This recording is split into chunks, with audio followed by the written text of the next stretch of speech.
American എഴുത്തുകാരനും social സൈക്കോളജിസ്റ്റുമായ Jonathan height എഴുതിയ happiness hypothesis എന്ന പുസ്തകത്തിന്റെ ഉള്ളടക്കത്തെക്കുറിച്ചാണ് ഇവിടെ പറയാൻ പോകുന്നത്. പുരാതന ദർശനവും ആധുനിക സയൻസും ഉപയോഗിച്ച് മനഃശാസ്ത്രപരവും ദാർശനികവുമായ കാഴ്ചപ്പാടിൽ നിന്ന് സന്തോഷത്തെ വിശകലനം ചെയ്യുന്ന രസകരമായ ഒരു പുസ്തകം.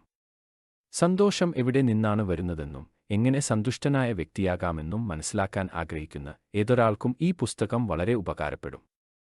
നമുക്ക് ഈ പുസ്തകത്തിന്റെ ഇൻട്രൊഡക്ഷൻ നോക്കാം. ഞാൻ എന്തു ചെയ്യണം? ഞാൻ എങ്ങനെ ജീവിക്കണം? ഞാൻ ആരായി മാറണം? നമ്മളിൽ പലരും ഇത്തരം ചോദ്യങ്ങൾ ചോദിക്കുന്നു. ആധുനിക ജീവിതത്തിൽ ഉത്തരം കണ്ടെത്താൻ നമ്മൾ അധികം ദൂരം പോകേണ്ടതില്ല. അറിവ് ഇപ്പോൾ വിരൽത്തുമ്പിലാണ്. കൂടാതെ സൗജന്യമായി കിട്ടുന്നതുമാണ്. ഈ ആധുനിക കാലത്ത് അറിവ് നമ്മൾക്ക് ചുറ്റും സമൃദ്ധവുമാണ്. അറിവ് നമ്മളിലേക്ക് ഒഴുകുകയാണ്. വീഡിയോകൾ, മെസ്സേജുകൾ, ഇമെയിൽ സന്ദേശങ്ങൾ മുതൽ സോഷ്യൽ മീഡിയ വരെ. നമ്മൾ ഒരു വിധത്തിൽ ജോർജ് ലൂയിസ് ബോർഹെസിന്റെ ലൈബ്രറി ഓഫ് ബേബലിലെ താമസക്കാരെപ്പോലെയാണ്. സാധ്യമായ എല്ലാ അറിവുകളും ലഭിക്കുന്ന എണ്ണിയാലൊടുങ്ങാത്ത പുസ്തകങ്ങളുള്ള ഒരു അറ്റമില്ലാത്ത ലൈബ്രറി കെട്ടിടം. ലൈബ്രറി എങ്ങനെ ഉപയോഗിക്കാമെന്നും ലൈബ്രറിയെക്കുറിച്ചുള്ള എല്ലാ വിവരങ്ങളും അടങ്ങിയ ഒരു ബുക്ക്ലെറ്റ് എവിടെയോ സൂക്ഷിച്ചിട്ടുണ്ട്. എന്നാൽ മൈലുകളുടെ അസംബന്ധങ്ങൾക്കിടയിൽ ആ ബുക്ക്ലെറ്റ് നമ്മൾക്ക് ഒരിക്കലും കണ്ടെത്താനാവില്ലെന്ന് ബോറെസിന്റെ ലൈബ്രേറിയന്മാർ സംശയിക്കുന്നു. നമ്മുടെ പ്രതീക്ഷകൾ മികച്ചതാണ്. നമ്മുടെ അറിവിന്റെ ചില സ്രോതസ്സുകൾ അസംബന്ധമാണ്. എന്നാൽ കുറേ സ്രോതസ്സുകൾ പരമസത്യവുമാണ്. കാരണം നമ്മുടെ ലൈബ്രറിയും ഫലത്തിൽ അനന്തമാണ്. ഒരു വ്യക്തിക്കും ഒരു ചെറിയ അംശത്തിൽ കൂടുതൽ വായിക്കാൻ കഴിയില്ല. അറിവ് സമൃദ്ധമായി ലഭിക്കുന്നു എന്ന വിരോധാഭാസത്തെ നമ്മൾ അഭിമുഖീകരിക്കുന്നു.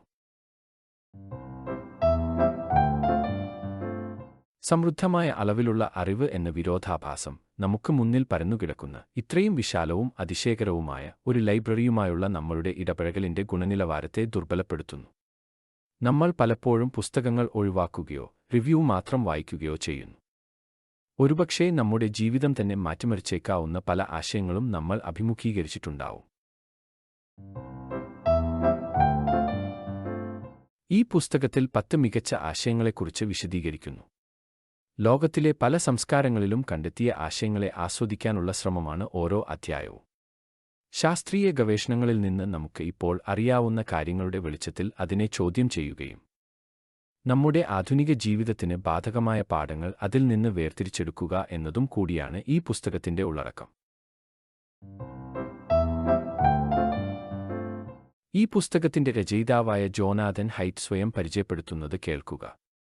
ഞാൻ ഒരു സോഷ്യൽ സൈക്കോളജിസ്റ്റാണ്. മനുഷ്യന്റെ സാമൂഹിക ജീവിതത്തെക്കുറിച്ച് ഞാൻ പരീക്ഷണങ്ങൾ നടത്താറുണ്ട്. സാമൂഹിക ജീവിതത്തിന്റെ ധാർമ്മികതയും ധാർമ്മിക വികാരങ്ങളും ആണ് എന്റെ പരീക്ഷണ വിഷയം. ഞാൻ വെർജീനിയ സർവകലാശാലയിൽ മനഃശാസ്ത്ര അധ്യാപകൻ കൂടിയാണ്. മനഃശാസ്ത്രത്തിന്റെ മുഴുവൻ മേഖലയും 24 പ്രഭാഷണങ്ങളിൽ വിശദീകരിക്കാൻ ഞാൻ ശ്രമിക്കുന്നു. റെറ്റിനയുടെ ഘടന മുതൽ പ്രണയത്തിന്റെ പ്രവർത്തനങ്ങൾ വരെയുള്ള എല്ലാ കാര്യങ്ങളിലും എനിക്ക് 1000 ഗവേഷണ കണ്ടെത്തലുകൾ അവതരിപ്പിക്കേണ്ടതുണ്ട്. എന്റെ വിദ്യാർത്ഥികൾ അതെല്ലാം മനസ്സിലാക്കുകയും ഓർമ്മിക്കുകയും ചെയ്യുമെന്ന് പ്രതീക്ഷിക്കുന്നു.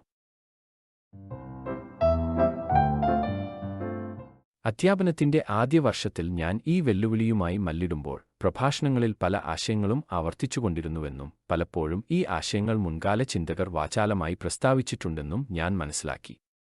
നമ്മുടെ വികാരങ്ങൾ സംഭവങ്ങളോടുള്ള പ്രതികരണങ്ങളാണെന്നും ചില മാനസിക രോഗങ്ങൾക്ക് കാരണമാകുന്നത് ലോകത്തെ നോക്കുന്ന മാനസിക ഫിൽട്ടറുകൾ മൂലമാണെന്ന ആശയം സംഗ്രഹിക്കാൻ എനിക്ക് ഷേക്സ്പിയറിനേക്കാൾ സംക്ഷിപ്തമായി പറയാൻ കഴിയില്ല. ഞാൻ പുരാതന ജ്ഞാനത്തിന്റെ ഡസൻ കണക്കിന് കൃതികൾ വായിച്ചു. കൂടുതലും ഭാരതത്തിലെ ക്ലാസിക്കൽ ചിന്തകളുടെ ലോകത്തിലെ 3 മഹത്തായ മേഖലകളിൽ നിന്ന്. ഉദാഹരണത്തിന് ഉപനിഷത്തുകൾ, ഭഗവത്ഗീത, ബുദ്ധന്റെ വചനങ്ങൾ. ചൈനയിലെ കൺഫ്യൂഷ്യസിന്റെയും താവോ ഡി ജിമ്മിന്റെയും മങ്സുവിന്റെയും തിരഞ്ഞെടുക്കപ്പെട്ട രചനകൾ. മറ്റ് തത്വചിന്തകരുടെ കൃതികൾ, മെഡിറ്ററേനിയൻ സംസ്കാരങ്ങൾ, പഴയതും പുതിയതുമായ നിയമങ്ങൾ, ഗ്രീക്ക്, റോമൻ കൃതികൾ, ഖുറാൻ. കഴിഞ്ഞ 500 വർഷത്തെ വിവിധ പുരാതന കൃതികളും ഞാൻ വായിച്ചിട്ടുണ്ട്. നല്ലതോ ചീത്തയോ എന്നൊന്ന് ഇല്ല. പക്ഷേ നമ്മുടെ ചിന്തകൾ അത് ഉണ്ടാക്കുന്നു. ഇത് വില്യം ഷേക്സ്പിയറുടെ ഹാംലെറ്റിൽ നിന്നുള്ള ഉദ്ധരണിയാണ്. മനഃശാസ്ത്രത്തിലെ വലിയ ആശയങ്ങൾ ഓർമ്മിക്കാൻ എന്റെ വിദ്യാർത്ഥികളെ സഹായിക്കുന്നതിന് ഞാൻ അത്തരം ഉദ്ധരണികൾ ഉപയോഗിക്കാൻ തുടങ്ങി.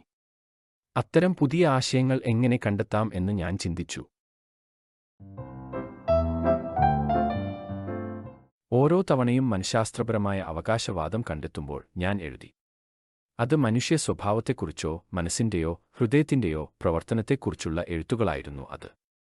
പല സ്ഥലങ്ങളിലും സമയങ്ങളിലും ഒരു ആശയം പ്രകടിപ്പിക്കുന്നതായി ഞാൻ കണ്ടെത്തിയപ്പോഴെല്ലാം അത് സാധ്യമായ മികച്ച ആശയമായി ഞാൻ കണക്കാക്കി. എന്നാൽ മനുഷ്യരാശിയുടെ എക്കാലത്തെയും മികച്ച മനഃശാസ്ത്രപരമായ 10 ആശയങ്ങളെ യാന്ത്രികമായി എഴുതുന്നതിന് പകരം ആശയങ്ങളുടെ സമന്വയമാണ് പ്രധാനമെന്ന് ഞാൻ തീരുമാനിച്ചു. മനുഷ്യർക്ക് ജീവിതത്തിൽ സന്തോഷവും അർത്ഥവും എങ്ങനെ കണ്ടെത്താം എന്നതിനെക്കുറിച്ചു പറയാൻ. മനുഷ്യർ പരസ്പരം യോജിക്കുകയും പരസ്പരം സ്നേഹിക്കുകയും ചെയ്യാൻ കഴിയുന്ന ഒരു കൂട്ടം ആശയങ്ങളെക്കുറിച്ച് എഴുതാൻ ഞാൻ ആഗ്രഹിച്ചു. ജീവിതത്തിൽ സന്തോഷവും അർത്ഥവും കണ്ടെത്താൻ ആളുകളെ സഹായിക്കുക എന്നതാണ് പോസിറ്റീവ് സൈക്കോളജിയുടെ പുതിയ മേഖലയുടെ ലക്ഷ്യം. ഞാൻ സജീവമായി ഇടപെടുന്ന മേഖലയാണിത്. അതിനാൽ ഈ പുസ്തകം പുരാതന അറിവിന്റെ പോസിറ്റീവ് സൈക്കോളജിയുടെ ഉദ്ഭവത്തെക്കുറിച്ചും ഇന്നത്തെ പോസിറ്റീവ് സൈക്കോളജിയുടെ പ്രയോഗങ്ങളെക്കുറിച്ചും പ്രതിപാദിക്കുന്നതാണ്. മനുഷ്യന്റെ അഭിവൃദ്ധി പ്രാപിക്കുന്നതിനുള്ള കാരണങ്ങളെക്കുറിച്ചും പ്രതിബന്ധങ്ങളെക്കുറിച്ചും എനിക്ക് കഴിയുന്ന ഏറ്റവും മികച്ച രീതിയിൽ വിവരിക്കാൻ ഞാൻ 10 പുരാതന ആശയങ്ങളും വൈവിധ്യമാർന്ന ആധുനിക ഗവേഷണ കണ്ടെത്തലുകളും വിവരിച്ചിട്ടുണ്ട്. മനുഷ്യന്റെ മനസ്സ് എങ്ങനെ പ്രവർത്തിക്കുന്നു എന്നതിന്റെ വിവരണത്തോടെയാണ് കഥ ആരംഭിക്കുന്നത്. നിങ്ങളുടെ ജീവിതം മെച്ചപ്പെടുത്തുന്നതിന് ആധുനിക മനഃശാസ്ത്രം പ്രയോജനപ്പെടുത്തുന്നതിനു മുമ്പ് 2 പുരാതന സത്യങ്ങൾ മനസ്സിലാക്കേണ്ടതുണ്ട്.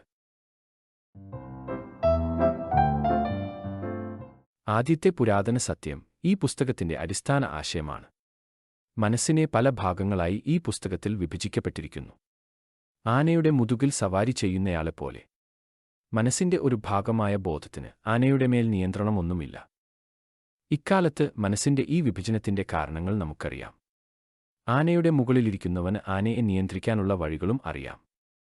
രണ്ടാമത്തെ ആശയം ഷേക്സ്പിയറിന്റേതാണ്. നല്ലതോ ചീത്തയോ എന്നൊന്ന് ഇല്ല. പക്ഷേ നമ്മുടെ ചിന്തകൾ അത് ഉണ്ടാക്കുന്നു എന്നതിനെക്കുറിച്ചുള്ളതാണ്.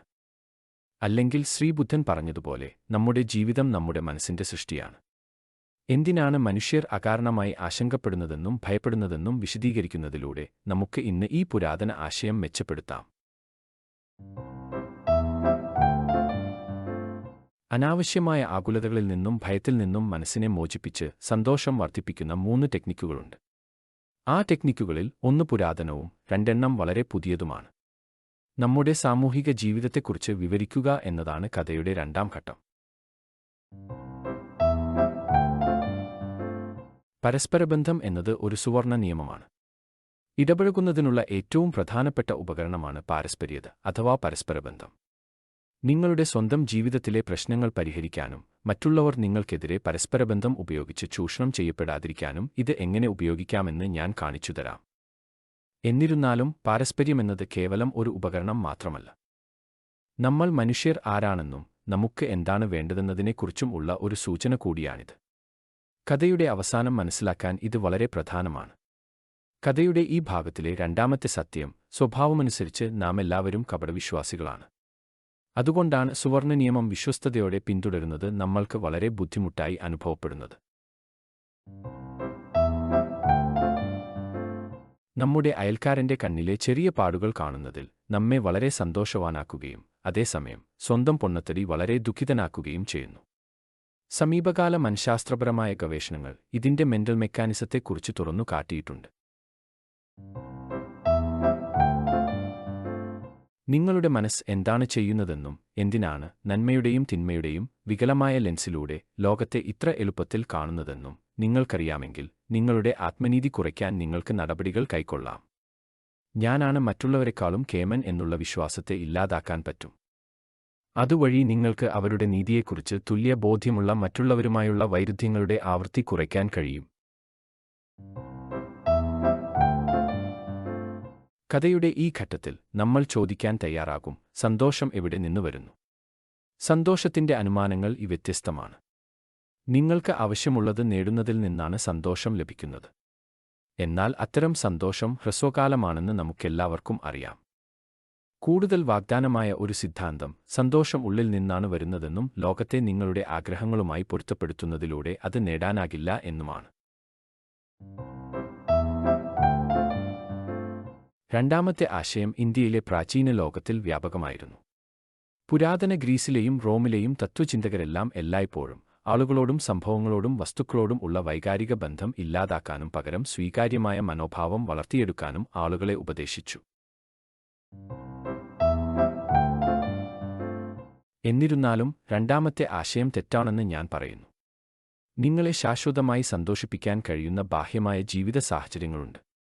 ഈ അവസ്ഥകളിലൊന്നാണ് ആർദ്രത. മറ്റുള്ളവരുമായി നാം രൂപപ്പെടുത്തുന്നതും രൂപപ്പെടുത്തേണ്ടതുമായ ബന്ധങ്ങൾ. സ്നേഹം എവിടെ നിന്നാണ് വരുന്നത്? എന്തുകൊണ്ടാണ് വികാരാധീനമായ സ്നേഹം എപ്പോഴും കുളിർമ നൽകുന്നത്?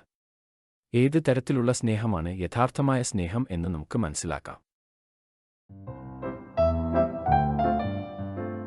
നിങ്ങളുടെ സ്വന്തം ശക്തിയും ഗുണങ്ങളും വികസിപ്പിക്കുന്നതിനുള്ള ഒരു മാർഗം വാഗ്ദാനം ചെയ്തുകൊണ്ട് പോസിറ്റീവ് മനഃശാസ്ത്രം ആ വാഗ്ദാനത്തെ എങ്ങനെ നിറവേറ്റാൻ തുടങ്ങുന്നുവെന്ന് ഞാൻ കാണിച്ചു തരാം.